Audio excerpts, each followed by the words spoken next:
Students, बाजार संतुलन के फर्स्ट वीडियो में हमने बाजार के अर्थ को जाना, साथ ही हमने अधिपूर्ति और अधिमांग को जाना और बाजार संतुलन की क्या स्थिति होती है इसको हमने जाना था। और ये सेकंड वीडियो है बाजार संतुलन का, जिसमें हम जानेंगे कि क्या होगा यदि बाजार में प्रचलित मूल्य संतुलन कीमत से अधिक होगा या संतुलन कीमत से कम होगा। साथ ही हम ये जानेंगे कि कीमत का निर्धारण किस प्रकार से होता है। कि संतुलन कीमत से अधिक होगा तो क्या स्थिति होगी, और सेकंड है अगर संतुलन कीमत से कम होगा तो क्या स्थिति होगी। संतुलन कीमत से अधिक होने पे जानते हैं पहले, यदि बाजार में प्रचलित मूल्य संतुलन कीमत से अधिक है तो मांग में कमी आएगी। इसके दो कारण हो सकते हैं। पहला है विक्रेता ऊंची कीमत पर अधिक मात्रा बेचने के उद्देश्य से पूर्ति को बढ़ा देंगे, और सेकंड है कीमत बढ़ जाने के कारण उपभोक्ता कम वस्तुएं खरीदेंगे जिसमें मांग में कमी आएगी। ऐसी स्थिति में बाजार में पूर्ति आधिक्य की स्थिति हो जाने पर, मतलब पूर्ति के बढ़ जाने पर, बाजार में विक्रेताओं के मध्य प्रतियोगिता आरंभ हो जाएगी और वे कीमतें घटाना आरंभ कर देंगे, क्योंकि वो देख रहे हैं कि वस्तु की पूर्ति बढ़ रही है और कीमत ज्यादा है लेकिन मांग कम हो रही है। कहीं ना कहीं उनका ये भी उद्देश्य है कि हमें वस्तुओं को बेचना है, तो आपस में बेचने की जो प्रतियोगिता जो विक्रेताओं के मध्य हो जाएगी, तो इसका रिजल्ट सामने यही आएगा कि कीमतें घटाना वह लोग आरंभ कर देंगे। इसके बाद जानते हैं यदि कीमत संतुलन कीमत से कम हो जाती है तो बाजार में क्या स्थिति होगी। यदि बाजार में प्रचलित मूल्य संतुलन कीमत से कम है तो मांग में वृद्धि होगी। इसके दो कारण हो सकते हैं। कीमत कम हो जाने के कारण उपभोक्ता अधिक वस्तुएं खरीदेंगे जिससे मांग में वृद्धि होगी। सेकंड है विक्रेता उत्पादित वस्तु की कीमत कम हो जाने के कारण वस्तु की पूर्ति घटा देंगे। परिणाम स्वरूप क्या होगा, मांग मात्रा पूर्ति मात्रा से अधिक हो जाएगी। बाजार में मांग अधिक की स्थिति में, मतलब मांग के अधिक हो जाने की स्थिति में विक्रेता कीमत बढ़ा देंगे, क्योंकि वह देख रहे हैं कम कीमत पर मांग बढ़ रही है लेकिन पूर्ति नहीं है, तो इस स्थिति में वे कीमत बढ़ाएंगे। उनके लाभों में वृद्धि होगी जो कि अब तक नहीं हो पा रही थी, और वे पूर्ति में भी वृद्धि करेंगे। इसके बाद जानते हैं फर्मों की एक स्थिर संख्या होने के कारण पूर्ण प्रतिस्पर्धा बाजार में कीमत का निर्धारण कैसे होगा। तो हम यहाँ देखते हैं कि कीमत का जो निर्धारण है मांग और पूर्ति की सापेक्षिक शक्तियों द्वारा होता है। इसकी व्याख्या हम सारणी द्वारा भी कर सकते हैं।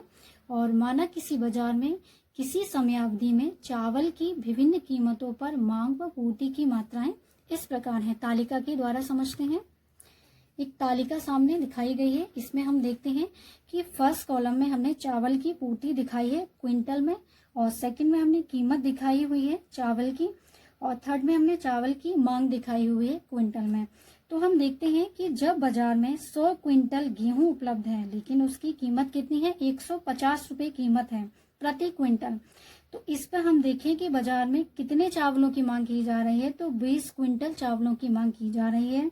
इसके बाद हम देखते हैं जैसे ही पूर्ति घट जाती है 80 क्विंटल होती है, क्योंकि कीमत भी घटी है, 135 रुपए प्रति क्विंटल कीमत हो गई है। तो इस पे जो मांगी जाने वाली मात्रा है पहले 20 थी लेकिन अब 40 क्विंटल गेहूं की डिमांड की जा रही है।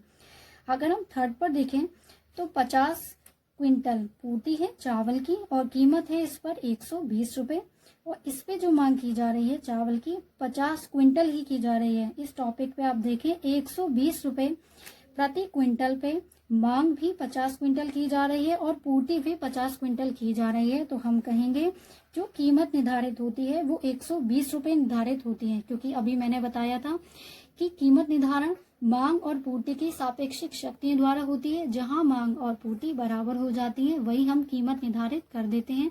अगर इसके बाद हम नीचे और जाते हैं तो 40 क्विंटल पूर्ति है और कीमत है हमारी 100 रुपए, लेकिन इसकी जो मांग है ज्यादा है पूर्ति से, 90 क्विंटल। और इसके बाद पूर्ति हम देखें तो 20 प्रति क्विंटल गेहूं है और कीमत है 85। इसके बाद हम देखें कि इस पे 130 क्विंटल मांग की जा रही है लेकिन पूर्ति कम है, क्योंकि कीमत कम होने पर कोई भी संस्था उसको बनाना नहीं चाहेगी। तो तालिका से स्पष्ट हो रहा है कि बाजार में केवल 120 प्रति क्विंटल का भाव भी ऐसा है जहां मांगी जाने वाली मात्रा विक्रय हेतु प्रस्तुत मात्रा जो कि पूर्ति है के बराबर है। अन्य शब्दों में अगर हम कहें तो 50 क्विंटल चावल मांग वह पूर्ति की संतुलन मात्रा है और 120 प्रति क्विंटल भाव संतुलन मूल्य कीमत निर्धारित होती है। रेखा चित्र की सहायता से हम देख रहे हैं कि जो SS है बाजार पूर्ति रेखा है और DT बाजार मांग रेखा को प्रदर्शित कर रही है। ये दोनों ही रेखाएं जो विभिन्न कीमतों पर मांग और पूर्ति की विभिन्न मात्राएं प्रदर्शित कर रही हैं और दोनों ही एक दूसरे को E बिंदु पर काटती हैं। E बिंदु वह संतुलन बिंदु है जहां पर मांग और पूर्ति बराबर है। तो हम देखें OP जो वस्तु की कीमत है वहां पे OM मात्रा मतलब पूर्ति भी उसी के बराबर है और मांग भी दोनों एक दूसरे के बराबर हैं। D और S रेखा एक दूसरे को बीच में काट रही हैं। हमने जो अभी अधिपूर्ति और अधिमांग की स्थिति जानी थी उस ग्राफ को हमने कंबाइन करके यहाँ बना दिया है। इस प्रकार मांग व पूर्ति का संतुलन बिंदु है ये। अतः बाजार में जो चावल की कीमत है ₹120 प्रति क्विंटल की दर से निर्धारित होगी। तो स्टूडेंट्स, हमने आज जाना बाजार संतुलन की स्थिति को। Thank you so much.